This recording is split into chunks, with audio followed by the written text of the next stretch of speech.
estou aqui em Alto Paraíso, na Chapada dos Veadeiros, com o Dax. O Dax toca Florestinha e ele tem alguns projetos que desdobram do Florestinha, que é um sítio que está se propondo a fazer um manejo de excelência em agrofloresta e compartilhar com as pessoas como é que a gente pode abordar a agrofloresta de uma maneira mais descentralizada, desde o processo de produção até o processo de empacotamento e preparo e de venda. Tem várias ideias legais, então estamos aqui de novo, trazendo ideias, ações, pessoas e projetos de impacto positivo para vocês. Dax, brigadão. Gratidão. Vamos tocar aqui. Eu tive com o Dax no sítio agora, no Florestinha, com um grupo, a gente fechou estava dando um curso aqui de introdução à permacultura e a gente fez uma visita lá no Dax. O pessoal saiu de lá maravilhado, não só com o sítio, mas com a paixão dele, com a missão dele, tudo. E eu já estava meio na intenção de fazer um trabalho com o Dax. Eu falei, não, então vou raptar o Dax, a gente vai conversar sobre isso. Dax, fala pra gente, por favor, como é que você chegou no Florestinha? Conta pra gente uma historinha assim de como é que o Florestinha surgiu no mundo, como é que nasceu esse filho? Eu, por volta de 2010, 2011, eu trabalhava numa empresa de pesquisa e desenvolvimento, no Instituto de Pesquisa e Desenvolvimento da ANOCA do Brasil. E desde aquela época eu vinha me interessando muito por modelos de organizações distribuídas, organizações em rede. E comecei a me aprofundar nesse assunto até 2015, quando eu interagi bastante com Oswaldo Oliveira, que é uma pessoa que estudou muito esses desenhos organizacionais distribuídos. E quanto mais eu consegui compreender, quando eu comecei a conseguir compreender um pouco mais sobre como é que funciona o mundo, o paradigma da abundância, eu comecei a, ao mesmo tempo, me desconectar do modelo tradicional de emprego onde eu estava atuando. Então a minha transição começou a acelerar de 2015, quando eu comecei a ficar mais curioso por empreender de forma distribuída em rede. E aí, mas traduz pra gente assim, de empreender em rede e esse paradigma da abundância vis-a-vis esse o outro paradigma que a gente tem dominante, que é o de escassez. Só pra gente desempacotar isso. Nós vivemos com a concepção de que vai faltar, nós precisamos competir por recursos, né? E isso é um padrão antropocêntrico. Esse padrão foi construído pelo homem, porque no universo, o universo é abundante, não é escasso, né? Então, escassa é a forma como a gente explora os recursos naturais do nosso planeta. Então, o que eu comecei a perceber é que os princípios de um ambiente abundante, de uma iniciativa abundante, implicam... acho que eu perdi a... Não, porque assim, você falou que você fez uma transição de um paradigma dominante, assim, né? Para o paradigma eu estava vivendo a escassez. Isso. E aí você estava falando de empreendimentos em rede, descentralizados. Sim. Dá uma desempacotada nisso para mim, por favor. Sim. Então, o que eu vinha percebendo nos ambientes em que eu interagi, nas organizações, nas corporações onde eu vinha atuando, é que o que leva à escassez de possibilidades é a grande centralização que está no desenho desses processos, dessas organizações. Então, por exemplo, quando você tem uma posição, uma pessoa dentro de uma organização que controla o acesso a recursos, essa vira a pessoa a ser influenciada, né? Então, eu comecei a me interessar por modelos em que isso não acontecesse, por modelos distribuídos. E nos modelos distribuídos, sem cadeia de comando e controle, sem consenso, né, os nós da rede se tornam responsáveis e precisam se empoderar para tomar as melhores decisões pela rede. É uma visão anárquica de empreendedorismo. Um pouco, sim. Um pouco anárquico cyberpunk. No sentido, né, de que a gente tem que ser autogerido. Tem que ser autogerido e sem medo do sistema que está rodando, aí a volta, né? Eu acho isso muito importante, assim, a gente conseguir se nortear, não que a gente não tenha medo, mas que a gente não deixe ele ser o norte. Sim. Eu acho isso muito importante. Então eu desisti de lutar contra o sistema, né? Eu nunca acreditei nisso, inclusive. Eu acredito em construir novos sistemas. Então eu acho que nós somos muito ruins em empreender de forma distribuída, abundante. Abundante no sentido, o que é abundância? Abundância, para mim, estou parafraseando o Oswaldo, abundância é você ter acesso ao que você precisa quando você precisa, né? Então, quando para garantir o acesso ao que você precisa acumular e reservar, tirar o acesso de outras pessoas àquilo para garantir que você possa ter no futuro, então você está trazendo um karma associado a isso enorme para você também. Então, se a gente conseguir criar iniciativas, processos em fluxo que não gerem esse peso sistêmico de acúmulo, a gente consegue desenvolver padrões que não vão ser padrões de desenvolvimento lineares, vão ser padrões exponenciais. Então o que eu quero dizer? Nós estamos extremamente acostumados a criar modelos de negócio escassos, ou seja, eu preciso criar algo que agregue valor para alguém, e aí eu boto uma taxa, um preço, uma coisa para eu poder, né, desenvolver fortuna, que é a única forma viável de se empreender. E muitas vezes até lança já um produto já com a noção de versão limitada, já lança o produto com uma coisa assim de tipo, esse produto é para um número X de pessoas só. Ou seja, já vem com a escassez planejada dentro dele, que é para gerar demanda. Sim, para gerar isso. E para... E qual é o problema disso? Essas soluções, elas não atendem à humanidade. Então, perfeito. Elas são boas, elas são louváveis, nós louvamos os grandes empreendedores, né? E tal, mas nós, na realidade, eu acho que nós somos bem medíocres em projetar modelos de negócio inclusivos. Para uma iniciativa evoluir exponencialmente, para ela viralizar, ela precisa permitir que haja abundância de possibilidades, de caminhos possíveis, né? Então, se você, por exemplo, cria um modelo de negócio e bota um percentual, você vai excluir do conjunto de pessoas que teriam acesso a esse serviço uma gama específica de pessoas, né? Então, isso serve em pequena escala para fazer várias coisas, não para a gente regenerar o planeta. Para a gente regenerar o planeta, a gente tem que conseguir aprender a enxergar modelos de negócio em que quanto mais melhor, quanto mais gente melhor. E a agrofloresta, ela traz essa possibilidade porque... Eu queria fazer isso, essa volta aí, né? Então você entendeu isso e você viu na agrofloresta, então um jeito de fazer isso foi isso? Pois é, a agrofloresta é um sistema que se torna autônomo ao longo do tempo. Então significa... Você conhece algum outro tipo de iniciativa, de empreendimento que depois de um tempo ele produza infinitamente? Só a partir do sol e da água, mas sem a gente introduzir insumo. Não tem outro modelo não tem outros negócios que fazem isso. É agrofloresta. E agrofloresta funciona bem com manejadores. Então, se a gente conseguisse facilitar a vida das pessoas que se identificam com isso, para elas caírem numa terra e produzirem, eu acho que isso pode vir a ser a melhor forma de ganhar dinheiro com terra. Tem um negócio interessante. Ou de ter acesso a recursos e coisas. Ou de criar um paradigma onde a gente não precisa mais dessa relação tão acirrada com o dinheiro, né?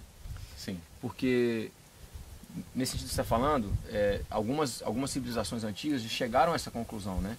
Hoje a gente tem estudos antropológicos, por exemplo, o pessoal que produziu a terra preta na Amazônia, a gente sabe que aquilo ali foi produzido pelo homem. Então a gente sabe que ali viveu uma civilização que, ao viver e ao produzir para o seu viver, gerava mais recursos naturais do que depletava. Tanto é que deixaram um solo preto desse tamanho, né? Existem algumas pessoas na Austrália que pesquisam lá os aborígenes e eles desmistificam essa história do colonizador de que o aborígene era um cara primitivo. Eles hoje já sabem, por arqueologia e também por pesquisas de relatos, de que eles manejavam, que é isso que você está falando, eles manejavam a paisagem de maneira a beneficiar o modo de vida deles. Ou seja, a visão não era de acúmulo e nem de domínio, a visão era de aumento de qualidade de vida. Como que eu manejo a paisagem para eu ter mais tempo livre? E esse é um paradigma que a gente precisa voltar para ele, né? Sim. Sim, isso aí. Interessante. Mas então, aí o Florestinha veio disso. Sim. Então, eu estava na minha transição, saí do mercado corporativo, 2016, aí vim para Alto Paraíso, né? E aqui vim para o sítio da minha família, né? E depois de um semestre eu senti o chamado, eu comecei a perceber os bichos do sítio, o que havia, o que estava acontecendo por trás dos processos ali dentro do sítio. Isso me interessou. Eu descobri que existia a agricultura sintrópica através daquele vídeo do Life in Synthropy, do Felipe e da Diana, sobre o trabalho do Ernest, né, e do João e da Fazenda da Toca, né? E aquilo me encantou. Fui fazer os treinamentos no Sítio Semente, fiz o treinamento básico de sistemas agroflorestais, voltei para casa, preparei um sistema parecido de irrigação, né? Comecei a projetar. Fiz um outro curso com o Namastê, também lá em Brasília, no Sítio Semente. E aí voltei para cá já com as mudas, com as bandejas, e fiz o primeiro plantio de 9 linhas, né, com 3 linhas de árvore e 6 de horta, né? Uma de árvore, 3 de horta, árvore, 3 de horta e mais uma última de árvore, né? E esse foi o meu primeiro manejo, e foi incrível. Foi muito mais difícil do que eu imaginava, foi muito mais delicioso do que eu imaginava também. Algumas pessoas perguntavam onde eu estava. O que você está fazendo? Desaparecido do mundo. Foi abduzido pela agrofloresta. Né? E aí fui manejando, fui enfrentando todas as dificuldades, tive problemas. A chuva veio muito forte o ano passado, destruiu a pista de acesso ao Vale Verde, então a gente teve que fazer mutirões pesados de manutenção de pista, porque a prefeitura não chega onde a gente está. E perdi produção, mato cresceu. Olha aí as ações em rede, hein? Legal. Aí perdi produção no momento em que estava bombando a chuva, destruindo as pistas do Vale Verde, a gente fazendo mutirão, as minhas rúculas estavam lindas, crescendo, bombando, verdes. E não tinha como escoar. Não tinha como nem sair de casa. Eu cheguei um período que eu fiquei 4 dias sem nem conseguir ir à cidade, só se fosse a pé, 17 quilômetros, né? Mas dentro dessa jornada eu tive o primeiro contato com, por exemplo, vegetação espontânea. Assim, eu sou um urbanoide em adaptação, né? Fui fazer os treinamentos para ter embasamento, foi vital. Depois desses 2 treinamentos eu fiz um treinamento com o Ernest, lá no Sítio Semente também, que aí... Como uma visão assim, bem do lado de cá, né? Você é um urbanoide em processo de cura. Em processo de cura. Porque lá é uma loucura, velho. Mas eu sinto que o meu corpo está completamente diferente. É um processo de cura. Quando eu comecei isso. Eu estou brincando, mas é um processo de cura. Hoje eu faço 5 horas de roçado, fico super cansado, destruído, no outro dia eu descansei. Você está bem no outro dia. Antes não. Antes se eu trabalhasse numa atividade pesada, eu ficava quebrado 1 semana. 2 semanas. E mentalmente exaurido também, né? No mundo... Enfim, o mundo dos negócios, o ritmo da cidade, a gente fica mentalmente exaurido, não descansa nunca a cabeça, né? Mas enfim, aí você fez o treinamento com o Ernest também? Fiz o treinamento com o Ernest. O legal foi que o foco dos 2 primeiros que eu fiz foi mais, né, nesse manejo com hortaliças. E o do Ernest foi um manejo mais roots mesmo, sem irrigação, sabe? Fazendo uma roça mais brava, mais numa área mais degradada, enfim. Então, gostei muito. Ele pegou uma área mais degradada do Sítio Semente e fez um segundo treinamento aqui em Alto Paraíso, que eu vim seguindo ele. Eu fiz o primeiro treinamento lá. Legal, peguei o carro né? atrás e fiz o outro treinamento aqui, que tinha uma galera já... Eles estavam há 20 dias de um curso de 30 dias de imersão, então eles tinham preparado uma área de 1 hectare, e aí quando eu tive a oportunidade de fazer mais um curso de 4 dias lá nessa área, com a galera que estava nessa experiência. E aí na florestinha a gente conseguiu colher, conseguiu manejar com dificuldade, até começar a se acostumar um pouco mais com isso aí, né? Com esse estilo de vida. Então hoje em dia, por exemplo, a nossa horta está toda coberta, né? Manejada, né? E estamos expandindo o trabalho. Isso é uma coisa muito legal. A gente... Deixa eu te fazer uma pergunta. Talvez eu esteja cortando um pouquinho, pulando um pouquinho para frente. Se eu tiver, você volta onde você estava falando, não tem problema não. Pela sua ajuda na condução. Não. É porque assim, a gente conversou antes, né? E você falou que quando você começou a produzir, você teve um choque que assim, às vezes você saía com um número X de hortaliça e perdia muito, né? Conta pra gente esse processo aí também. Como eu não tinha um processo de logística, distribuição, venda, então eu fiz muita venda aleatória, né? Ou seja, eu colhia, ia para a cidade, eu conhecia todos os mercados, caminhava por todos eles e conseguia vender.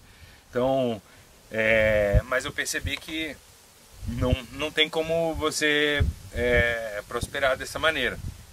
Os mercados precisam que você entregue uma quantidade fixa toda semana. E como eu estava no meu lote piloto ainda aprendendo para ver para ver se a terra produzia mesmo, meu vizinho disse que só dá praga, só dá lagarta, formiga, cupim e tal. E hoje ele deve estar incomodado, né? Não, eu acho que ele nem sabe o que está acontecendo na realidade, né? Mas deu lagarta, deu cupim, deu formiga, deu grilo, deu gafanhoto, deu pulgão, deu tudo. E nada atacou a horta, nada. Olha que legal. Isso foi muito legal. Eu trouxe algumas árvores que vieram com folhas baleadas. Por exemplo, aquela barriguda que estava linda lá, a barriguda tinha alguns galhos bichados. Subiu um besourinho lá, comeu todos esses galhos aí e deixou o resto, e ela tá lá agora, lindona. Então assim, eu aprendi que esses bichos que estão, essas pragas aí, são manejadores, né? Isso foi dito em todos os cursos. Era estranho aceitar isso no início, mas quando eu fui ter contato na terra, eu vi que era isso mesmo. Os bichos atacam as plantas que estão com o sistema imunológico baleado. Ou seja, se eu manejei mal, deixei uma área descoberta, o sol vai bater ali, vai endurecer aquela terra, vai esquentar a raiz daquela planta, ela vai ficar ruim e vai pedir ela vai avisar o sistema: ó, sistema, eu não vou dar conta. Me tira daqui. Me tira daqui. E entrega minha matéria orgânica para os outros. Entrega para o vizinho, porque essa outra do lado aqui eu acho que ela vai. Então leva a minha e fortalece essa do lado. Eventualmente a do lado vai estar com o resto de alguma coisa que a gente tirou, cobriu o solo. Onde cobre o solo, a horta prospera. A floresta se desenvolve. Mas conta pra gente assim, você teve essa primeira dificuldade de tentar escoar, né, e voltou para trás às vezes com hortaliça, e essa coisa de você não ter um escalonamento de produção onde você tem toda semana a mesma coisa para poder vender, vamos dizer assim, para os mercadinhos, para os supermercados e tal. Como que você deu a volta nesse... Eu não cheguei a voltar atrás. Nas primeiras vendas que eu fiz essas vendas como mais ou menos como uma pré-venda do que estaria por vir. Mas eu só vou começar mesmo a desenvolver uma escala de fornecimento constante agora, porque a gente testou nos primeiros 500 metros quadrados um laboratório. Agora nós vamos abrir meio hectare. Ou seja, estou preparando uma terra uma área de meio hectare e vou abrindo de 500 em 500, 200 em 200. Aí eu vou ver qual é o ritmo que vai se adequar melhor à nossa operação.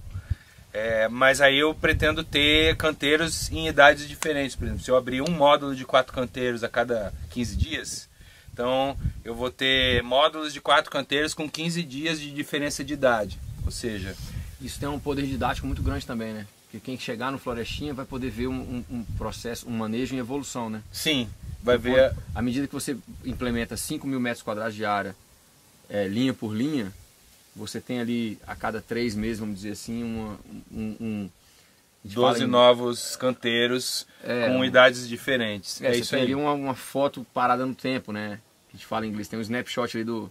Sim. 3 meses é assim, 6 meses é assim, 9 meses. Isso é muito poderoso, porque a pessoa que está aprendendo também vai conseguir ver, né? E nós vamos nessa área de meio hectare fazer esse manejo.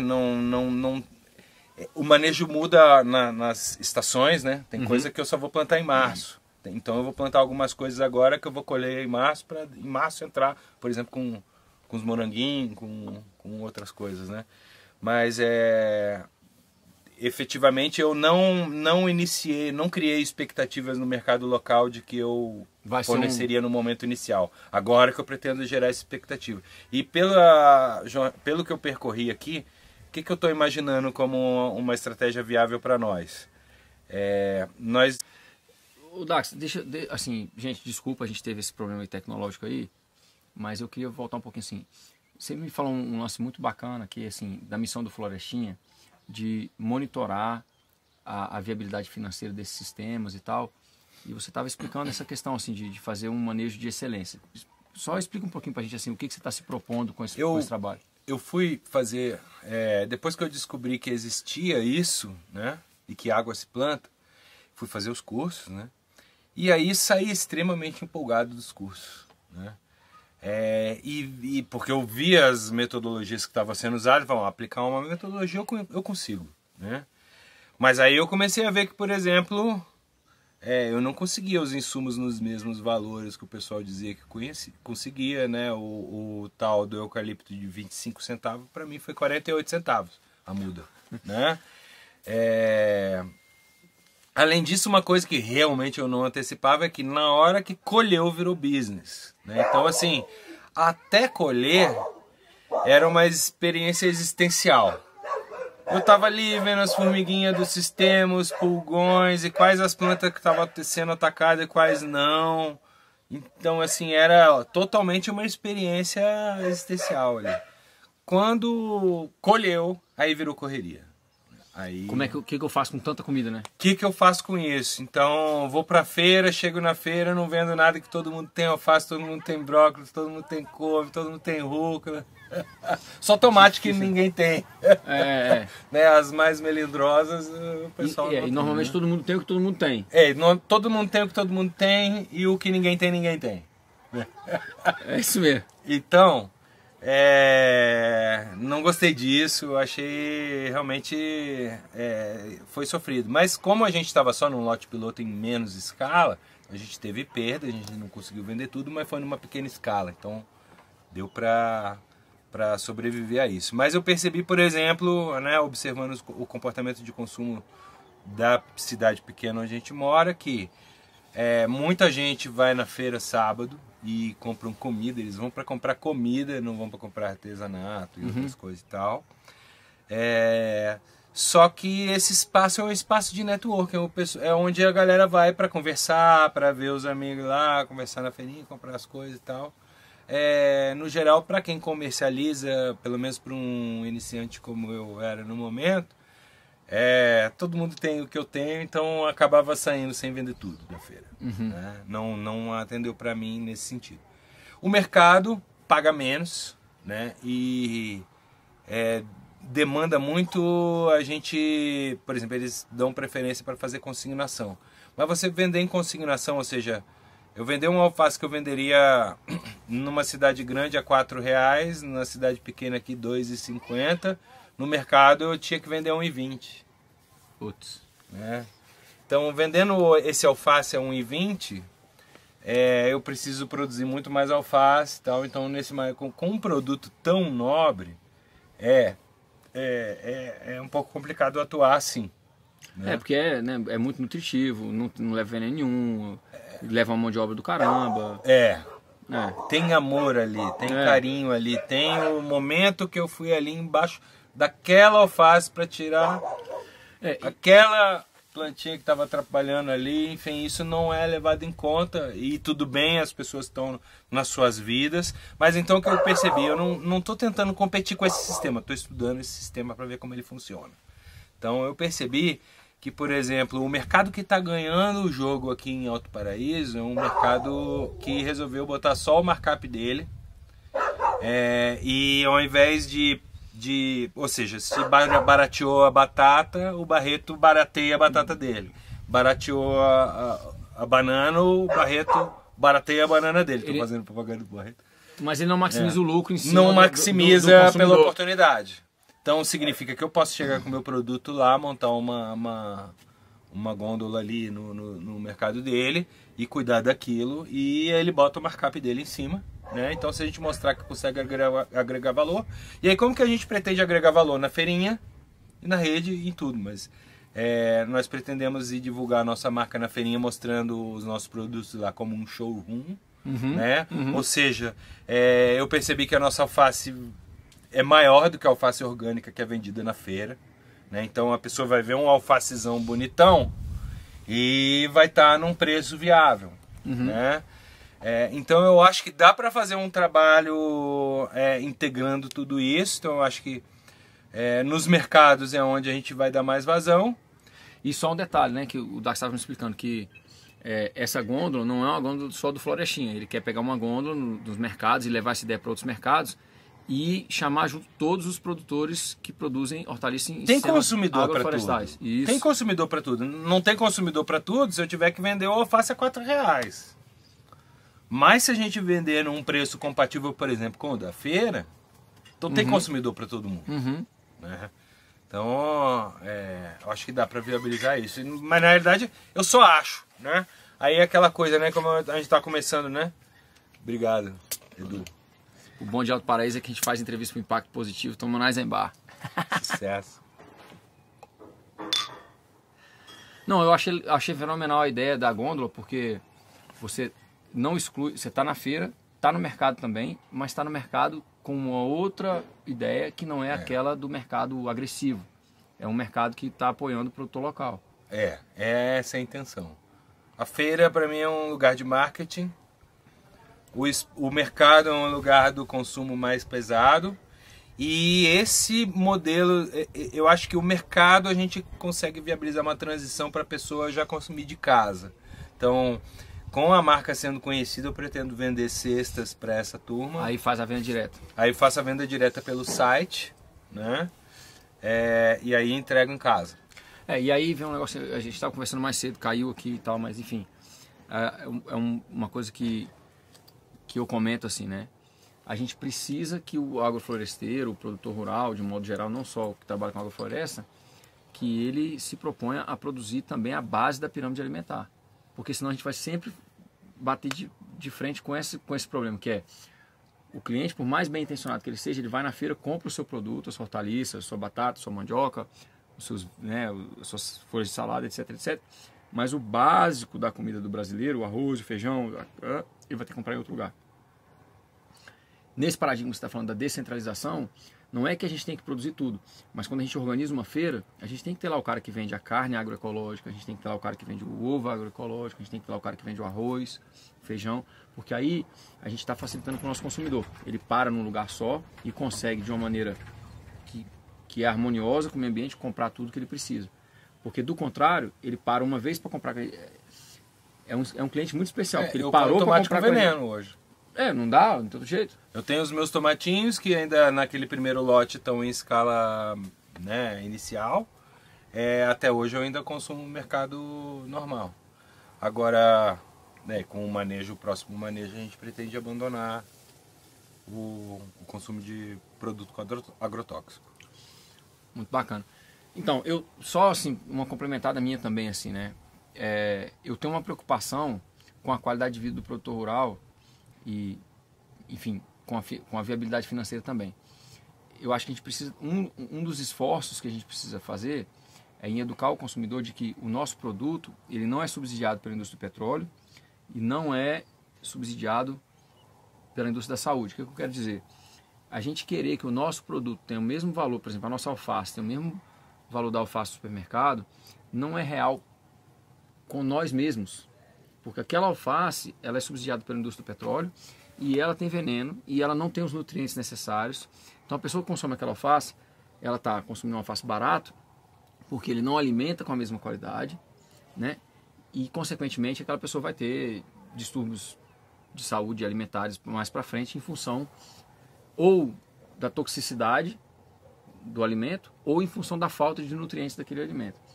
Então eu não acho real a gente, isso é uma opinião pessoal minha, eu não acho real a gente querer o mesmo preço, porque o preço deles rouba.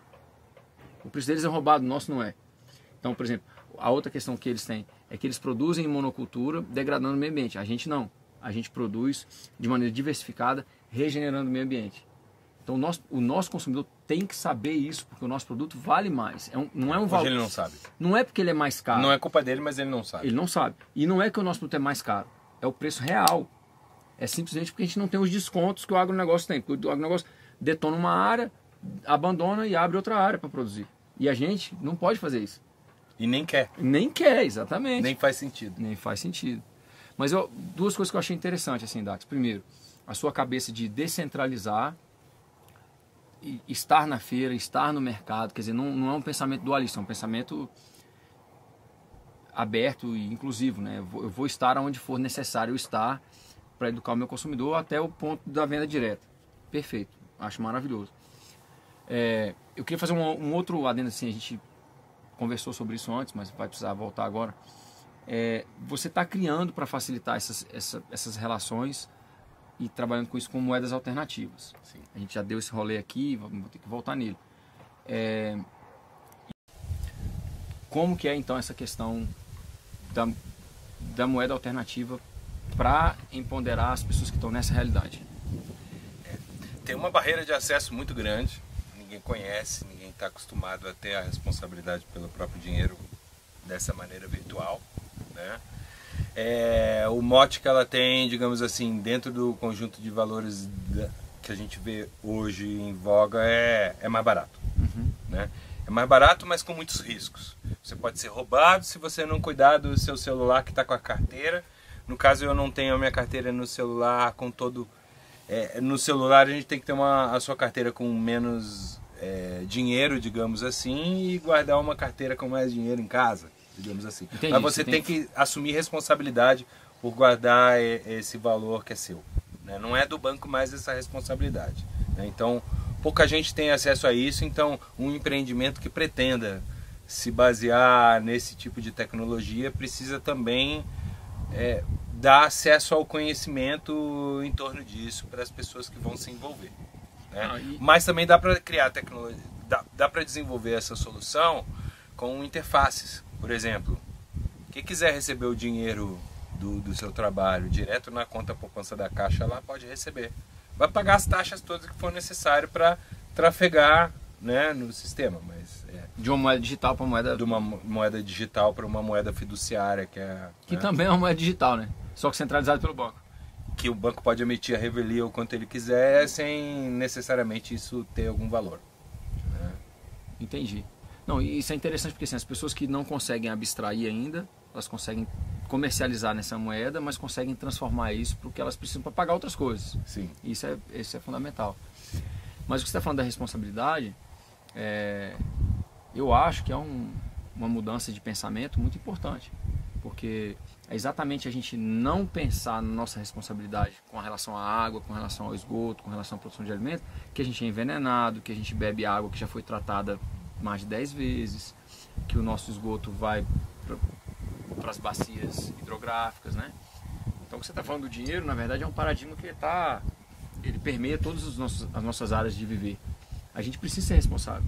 Então, tudo bem, eu vou ter meu dinheiro aqui no meu celular, vou ter que ter um plano, um backup ali em algum lugar, mas faz sentido. Tem que gerenciar o seu dinheiro. Faz e aí, sentido. gerenciando o seu dinheiro, você não precisa pagar os 13, 15, 20, 30% que você paga de taxas para intermediários gerenciar o seu dinheiro em transações. E se você não está gastando de 15% a 30%, você está economizando. Ou seja, Tá esse dinheiro vai trazer qualidade de vida em outras áreas.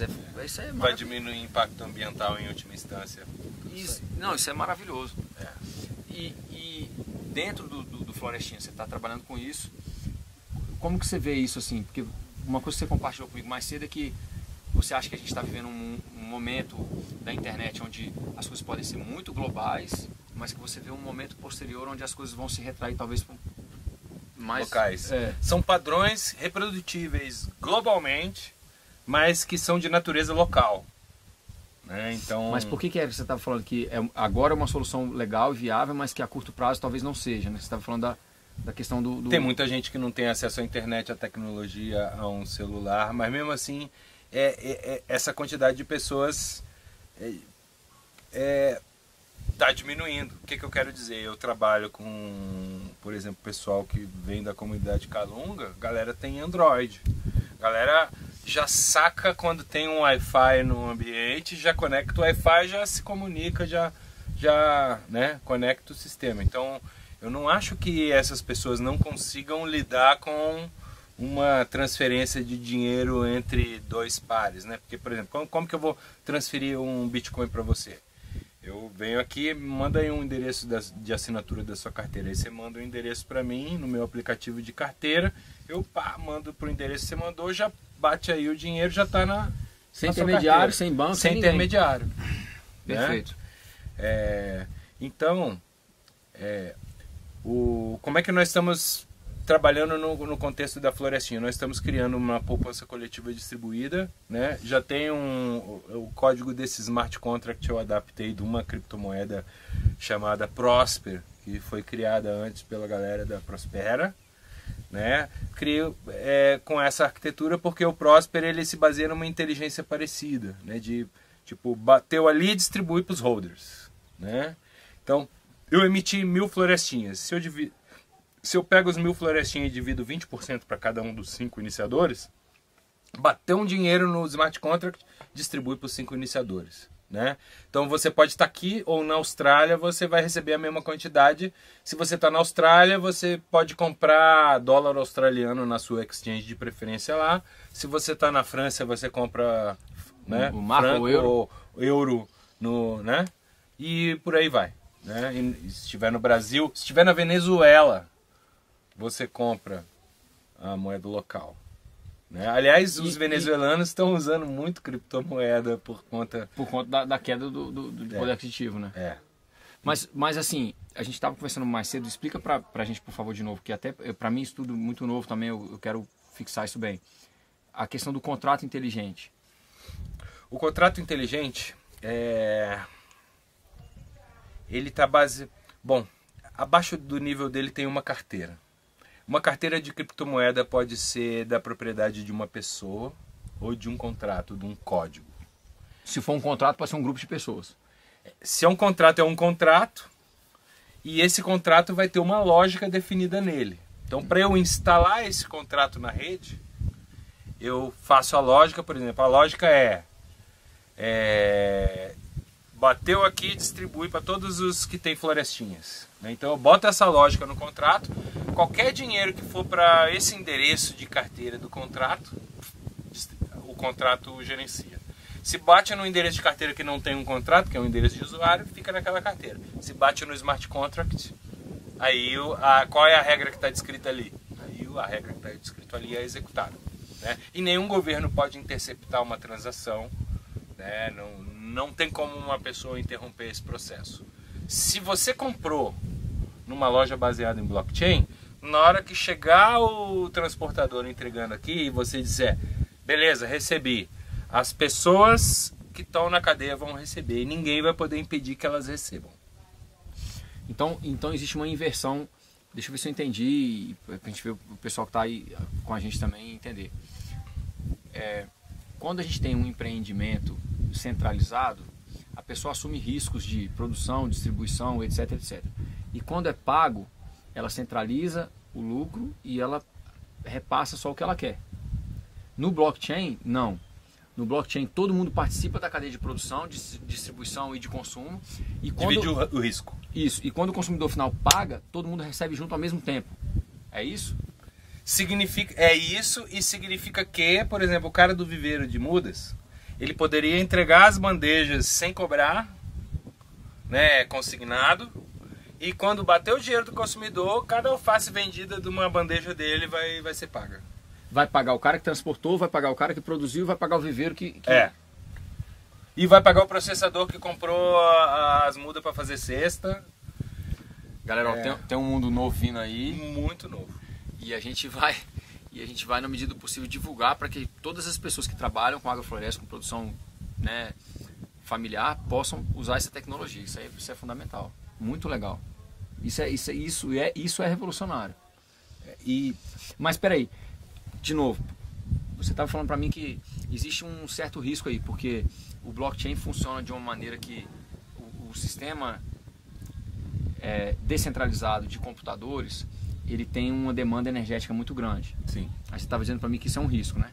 Sim, é um risco para a humanidade. Né? Porque imagina se a gente tiver um consumidor incrível de energia, o consumo de energia é para minerar novas moedas, novos bitcoins ou ethers, né? Mas é num processo que valida que uma transação é real. Né? Então, a validação de que uma transação é real é pesada. Né? Demanda processamento. Né? Então, questiona-se a necessidade de tanta segurança em todos os níveis do ecossistema. Né? Pode ser que algo mais leve seja bom também. Mas hoje, como a tecnologia que viabiliza que a gente faça esse trabalho de pesquisa mais aplicado, então vamos usar ele, vamos aprender. A internet é global, vamos usar ela. Vamos usar. Entendi. Mas aí você estava dizendo que, o que eu achei interessante que você falou, que à medida que se por um acaso a gente tiver uma escassez, um futuro de escassez energética, que é o que é provável, esse sistema como um todo ele se retrai, mas você estava dizendo de um benefício que é o seguinte, que a gente vai, que mesmo que ele se retraia, permanece uma cultura, né? Isso é a beleza da coisa. Eu acredito que se a gente, com o apoio desses habilitadores, conseguir começar a operar de maneira mais distribuída, né? Sem os nós influenciadores que precisam ser trabalhados, né? Tipo, se alguém influencia o trator que eu vou usar, eu preciso influenciar essa pessoa. Então, se eu tenho menos capacidade de persuasão que você, eu vou ter menos acesso a trator que você. E aí gera os problemas. Mesmo de repente eu sendo melhor agricultor que você, se você tem mais networking, você vai conseguir o trator antes. E aí eu vou ficar com um período da estação do ano que o trator não agregaria tanto valor quando começou a chover, por exemplo. Então, a ideia de ser distribuído é neutralizar essas influências. Né? Porque se é bom que seja bom para todo mundo, vamos ajudar que todo mundo avance.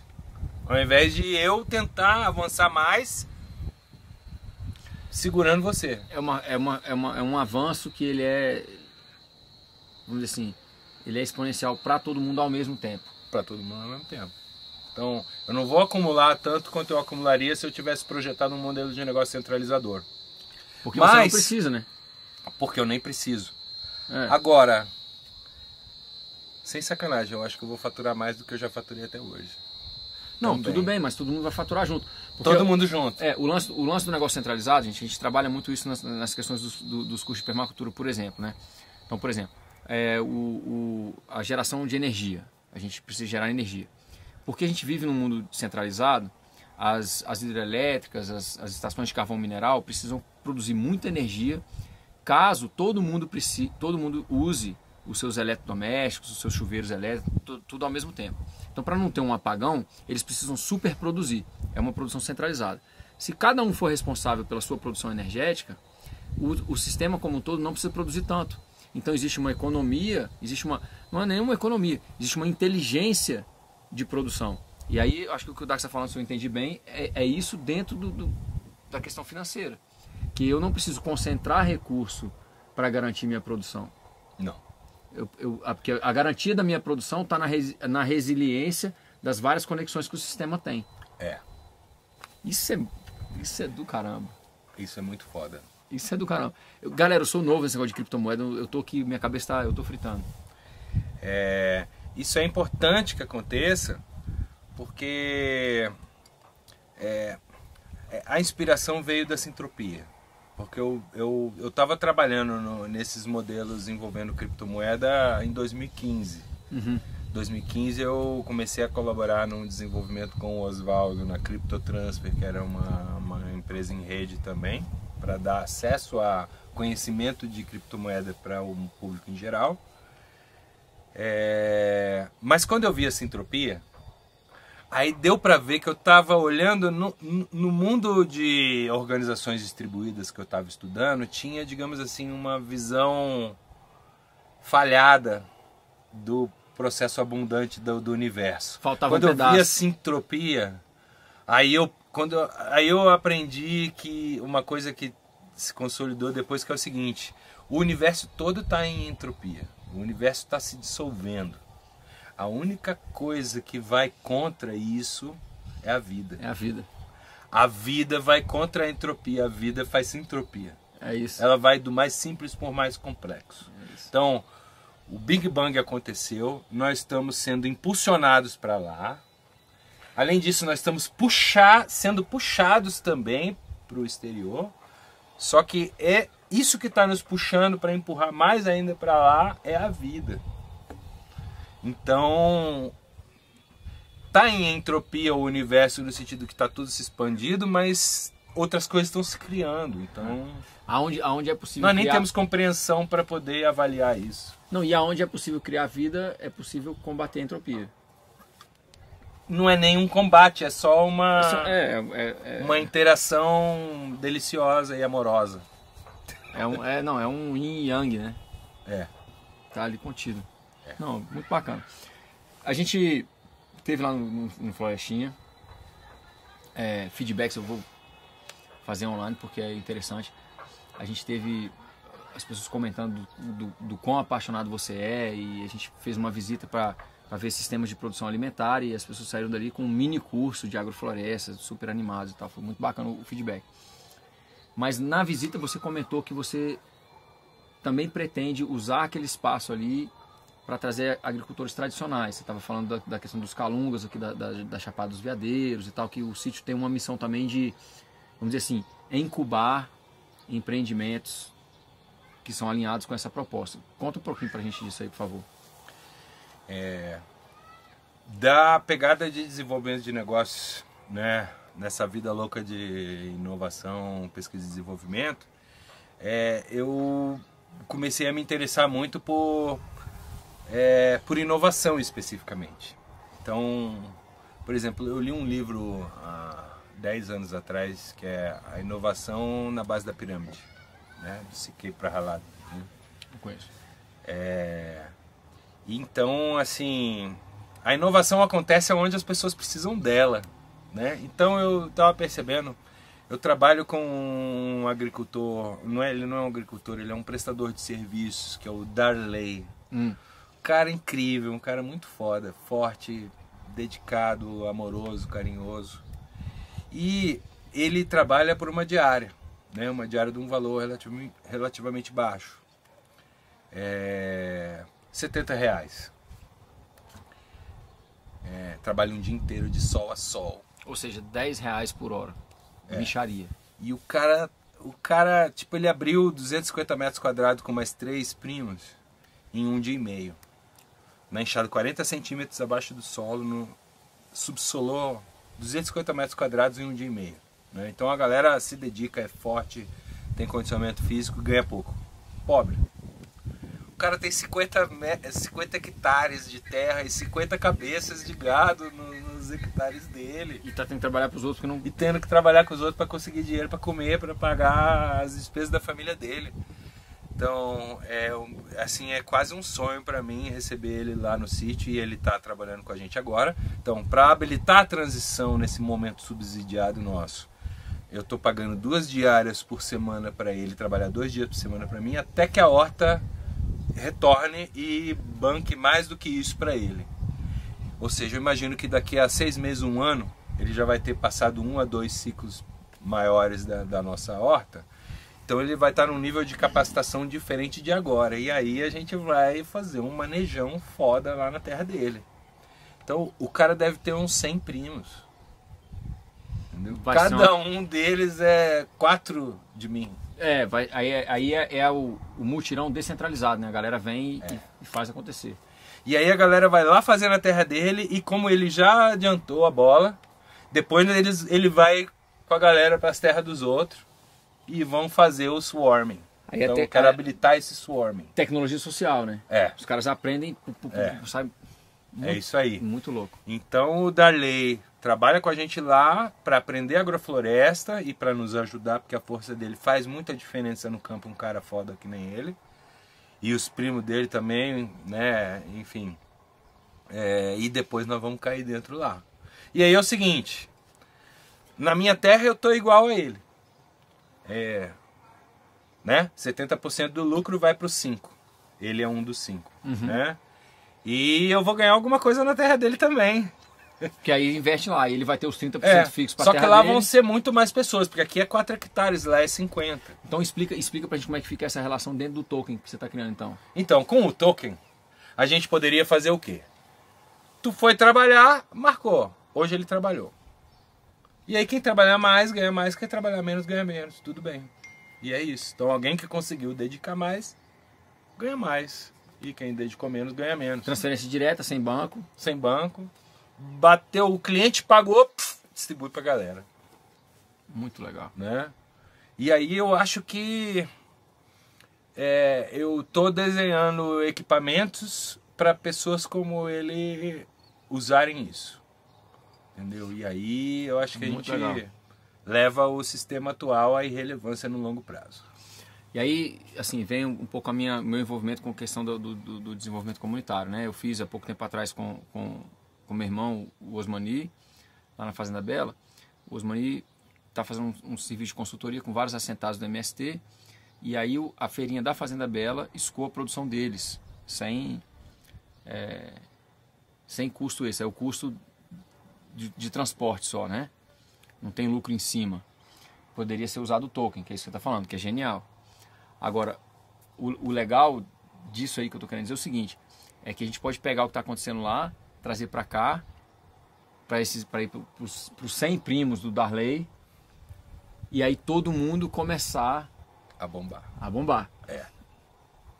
E aí assim... Aí os mercados não vão precisar mais comprar esses produtos no Ceasa. Não, aí vem uma questão que é um camarada meu também, que é o Paul, né? O Paul tava falando disso, é da Fazenda Greenman. O Paul tava falando o seguinte, falou assim, olha, se todo mundo produzir agrofloresta, se todo mundo começa com banana e mandioca, o preço da banana e da mandioca vai cair muito. Aí ele já estava pensando na questão de cooperativas de valor agregado, que eu acho que é o próximo passo que a gente tem que fazer. Mas com o token tudo isso fica mais fácil. Muito mais fácil. Porque... é a sintropia. E tem um amigo chamado Paulinho Uda. Você já ouviu falar do Paulinho Uda? Não, Ele fez não. o curso do Ernest 1 ano antes de mim. Não. Né? Ele viajou num conceito que eu achei muito louco. Economia sintrópica. Então essa coisa de eu não acumulo, se eu chego no excedente eu passo para algum lugar, né? Não precisa ser totalmente altruísta, não se trata de altruísmo. O que eu quero dizer? Eu estou sendo calculista ao bombar a operação do Darley. Porque Claro. ele sendo bem sucedido, toda a causa foi bem sucedida, então tá tudo certo. É um racionalismo no bem-estar geral. Eu aposto no bem-estar geral porque vai ser bom Vai ser melhor para mim. Exatamente. Eu tô detestando não ser melhor hoje para nós todos, né? Porque o Darley não pode escolher o que ele vai fazer hoje, ele tem que fazer diária. Né? Por enquanto. Por enquanto. Por enquanto. Né? Agora, um cara poderoso como ele poderia estar... Ó, eu tô numa pegada assim... De boa. Eu tô numa pegada encontrando pessoas que possam me apoiar. Eu quero trazer um educador de fora pra gente ir em 2, 3 lugares, trabalhar com a questão do gerenciamento holístico de pastagem. Porque eu acho que a gente tá pecando na questão da pecuária e a gente tem como fazer ela com essa mesma lógica e a gente não tá fazendo. Não sou eu essa pessoa ainda, pode ser que um dia seja eu, mas ainda não sou. Eu gostaria de trazer alguém para a gente ensinar pessoas como o Darley, por exemplo, a talvez triplicar, quadriplicar a questão dele de produção de pecuária na mesma área, sem degradar. Não degrada nada. Exato. A gente vai chegar lá. Mas, gente, olha só, a gente teve uma visita muito legal lá e o pessoal se interessou. Você recebe gente lá no lugar para treinar, você recebe voluntários. Conta aí pra gente como é que tá o lance do Florestinha pra gente poder trabalhar isso aí. Bom, nós trabalhamos em fluxo, né? Então, nós construímos uma casa para dar suporte a essa iniciativa. Essa casa é um open space, é um espaço aberto de cocriação de iniciativas e de inovação. Nós não pretendemos fazer só agricultura na Florestinha, a gente pretende também, por exemplo, fazer noites de pizza e noites de criptofogueiras para viajar em tecnologia e coisas assim, né? Inovação. Então, quem quiser chegar para agregar, pode chegar, vai ver o espaço e, enfim, interagir, ver como é que se encaixa, tá? E nós estamos recebendo as pessoas com a intenção de dar acesso ao manejo agroflorestal, né? E a elas poderem fazer a transição delas. O nosso objetivo é que mais pessoas se motivem para plantar novas florestas. Eu acredito que o mundo precisa capturar muito carbono aí.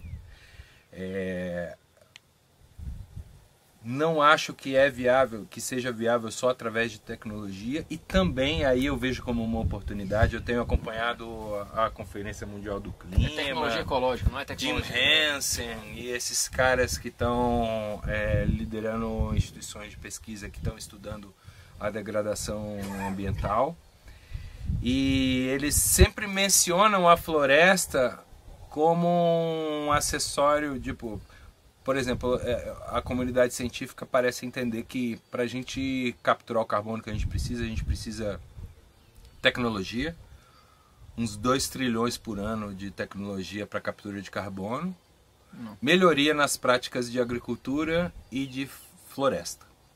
Não ouvi agrofloresta. E o que eu não ouvi também é nenhum design de proposta de solução que contemple a possibilidade disso ser exponencial. Então, não contar com melhora nas práticas de florestas, só que pensando em criar um PAC da floresta para isso, programas centralizados para viabilizar, eu acho que eles não funcionariam. Agora, se numa quantidade massiva as pessoas entenderem, por exemplo, um ascensorista de elevador lá do Rio de Janeiro, se ele entender que ele pode ir lá sair de 2 salários mínimos e ganhar 5 mil reais por mês com uma agrofloresta, se ele acreditar que ele suporta ir para lá e fazer esse trabalho, que fisicamente ele vai conseguir e tudo mais, ele vai preferir viver melhor na agrofloresta. Com certeza. E é possível. E eu quero só expandir um pouquinho a ideia, assim, Dax, porque a gente pode fazer essa mesma coisa com a pecuária. O gerenciamento holístico traz a possibilidade, e com a piscicultura. Traz a possibilidade de a gente sequestrar a mesma quantidade de carbono com pastagens de gramíneas perenes e produzindo carne agroecológica para a população que come carne. Com um boi que comeu moringa, que comeu superalimento. Isso.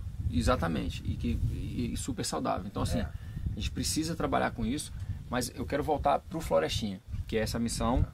A gente, enfim, tem o espaço para as pessoas fazerem o estágio, tem o espaço para as pessoas fazerem o voluntariado, está no UFM, o endereço é agroflorestinha. Sitioflorestinha.com. Sitioflorestinha.com. Gente, eu tive lá, o Dax dá uma super aula, né? O feedback que eu tive assim, olha, é um curso o tempo inteiro, ele é muito apaixonado, então quem tiver afim, e vai um adendo meu aqui, se você ainda não tem terra e você acha que você não pode fazer nada porque não tem terra, não, vai aonde alguém tem terra, aprende com eles, colabora com o processo deles para que você tenha mais informação para você poder colocar em prática quando você tiver sua terra. Eu tenho um grande amigo meu lá na Austrália, o Thiago, que ele fala assim, nunca é cedo demais para aprender. Porque as pessoas falam assim, não quero fazer curso de permacultura, de agrofloresta porque eu não tenho terra. Aí ele fala, não, meu amigo, nunca é cedo demais para aprender, porque já você pode ter uma terra e você não vai saber o que fazer. Então essa é a lógica. Vamos lá, vamos dar um apoio para quem está produzindo, vamos dar um apoio para quem está treinando as pessoas. Uma das missões do Florestinha é capacitar facilitadores, não só da sociedade como um todo, mas dos calungas, né, das comunidades tradicionais. Então, Florestinha, sitioflorestinha.com, fica aí a dica para vocês. Mais uma vez, uma pessoa que tem ideias, ações e projetos de impacto positivo. Dax, obrigado demais. Valeu. Sucesso. Quer deixar um convite aí? Estão todos convidados para conhecer a Florestinha. Acesse o nosso site. No site, na nossa home, tem um link para o nosso grupo de WhatsApp, né? Vou entrar nisso aí. Temos a página de Facebook que você pode curtir. E curtindo você vai ver, por exemplo, as datas dos nossos mutirões. Né? E um detalhe, a gente está em caça de programadores para a gente desenvolver o token do Florestinha. vou entrar nisso aí com o Dax, a gente vai fazer uma articulação disso aí, pra gente conseguir achar programadores para o token do Florestinha. Sucesso. Dax, obrigadão.